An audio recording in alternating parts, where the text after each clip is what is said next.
The night my cornfield went up in flames, I thought my entire world was turning to ash. 3 acres of corn, the tuition money for both my daughters, burned like dry paper in the wind. And there she was, standing smugly by the fence line, HOA Karen herself, clutching a gas can and giggling into her phone like she'd just pulled off some masterpiece for her Facebook audience. But what she didn't know, I'd been waiting for this moment, laying a trap for weeks. And she had just walked straight into it. My name's Jack Whitmore, 3rd-generation farmer on the edge of a small Ohio town, 8 acres of land. Nothing fancy. But every stalk of corn I plant has meaning. College money for my twin girls, Sarah and Emily, a future my grandfather could only dream of when he bought this land back in the 50s. My wife, Laura, teaches elementary school, so most of the heavy lifting on the farm has always been on my shoulders. I used to take comfort in the sound of corn tassels swaying in the breeze. Lately, it's just been a reminder of how fragile it all felt.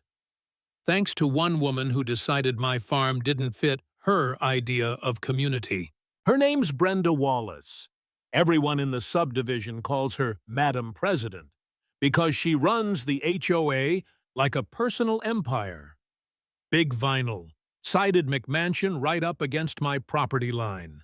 Garage larger than my barn.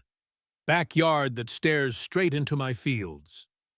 She showed up one spring morning, clipboard in hand, realtor smile plastered across her face. "Jack, we've had complaints about your tractor being visible from the street. It's lowering property values." I laughed. My old green John Deere's been sitting in that same spot longer than her whole neighborhood has existed. But her smile turned sharp. Being a good neighbor means making sacrifices for others. Then she stormed off, high heels grinding the gravel like a threat. Should have known that was just her opening move. A few days later, I caught her with some guy in a suit, pointing at my land like she already owned it. 8 acres. Perfect for townhomes, she said, voice low but not low enough. Farm's just temporary. He'll cave. My blood went cold. She wasn't worried about tractors or property values. She was already selling my future behind my back. That was the moment I knew this wasn't some neighborly spat. This was war. The hits started coming fast. My irrigation lines were slashed during the hottest week of July. I got a knock from the county fire marshal with photos of supposed illegal burning on my land, pictures so obviously staged from some other property, but still enough to open a file against me. Then a shiny Lexus pulled up one morning. Woman from the safety committee taking pictures of my barn like it was a crime scene. They cycled through, one after another, parroting the same lines about fuel storage and vermin and safety violations. I could see Brenda's hand in every word. And it wasn't just petty anymore. It was a coordinated harassment campaign designed to grind me down until I sold. By the end of that week, I'd patched hoses in 100-degree heat, fought off false complaints, and discovered a slick of diesel dumped near my shed. They were getting bold, coming right up to my equipment. I felt trapped, one man against an entire HOA army. And the worst part? For the first time, I started wondering if they might succeed. One night, sitting on the porch with Laura, staring at the land my grandfather left us, I whispered, "Maybe they're right. Maybe I can't win this." The words tasted like betrayal. I thought about Sarah and Emily, their dreams slipping away because I was too stubborn to protect them. For a moment, I was ready to give up, to put up a "for sale" sign and let the vultures have it. But then my neighbor Harold stepped in. Harold's pushing 75, retired postal worker, the kind of guy who's seen everything and doesn't scare easy. He leaned on my fence one evening, voice low. She tried to bribe me. Jack offered me cash to say I saw safety violations on your land. His eyes burned with disgust. I told her to shove it, but some folks might not. That snapped something in me. I wasn't just fighting for my land anymore, I was fighting against outright corruption. And I realized this wasn't just about tractors or cornfields.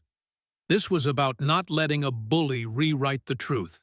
I called my old buddy Nathan, an agricultural lawyer, and laid it out. Document everything, he said. Get your ducks in a row, and watch your back.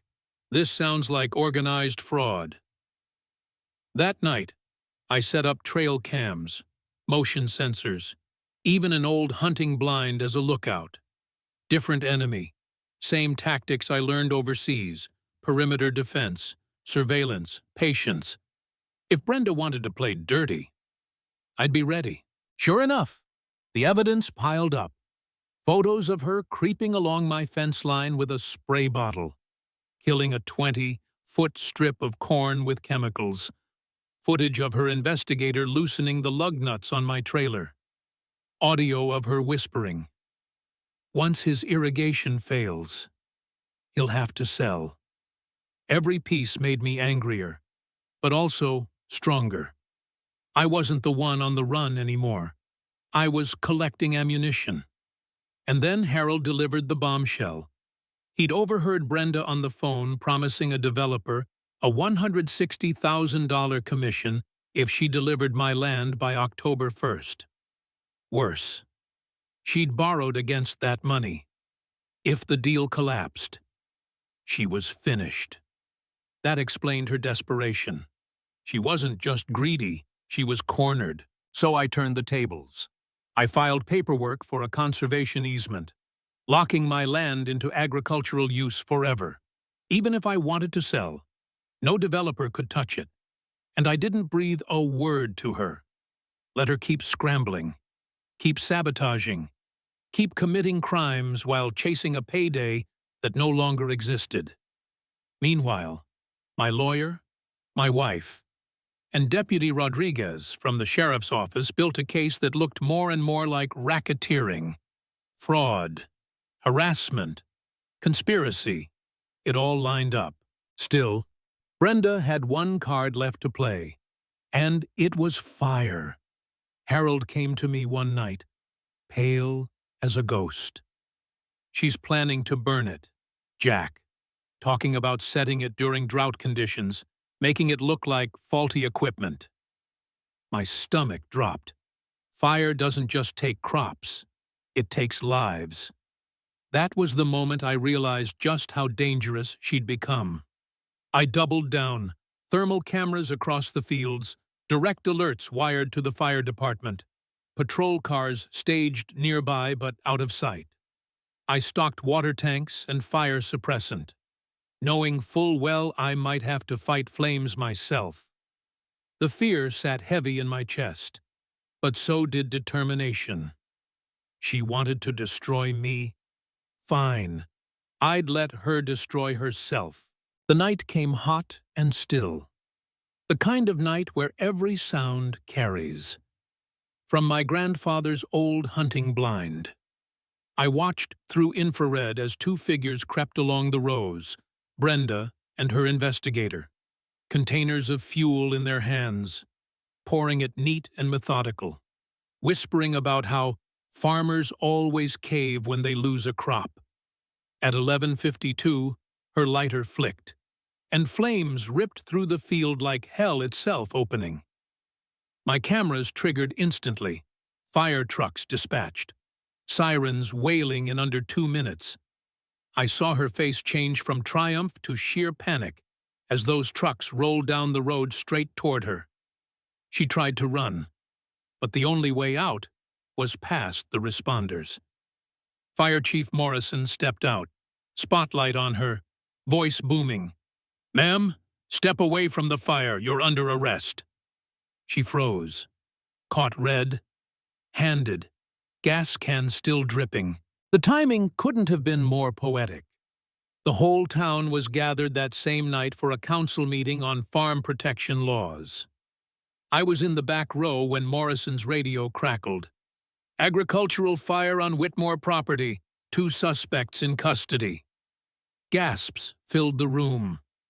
And there, 3 rows ahead of me, Brenda actually smiled when she thought it was just my crops burning.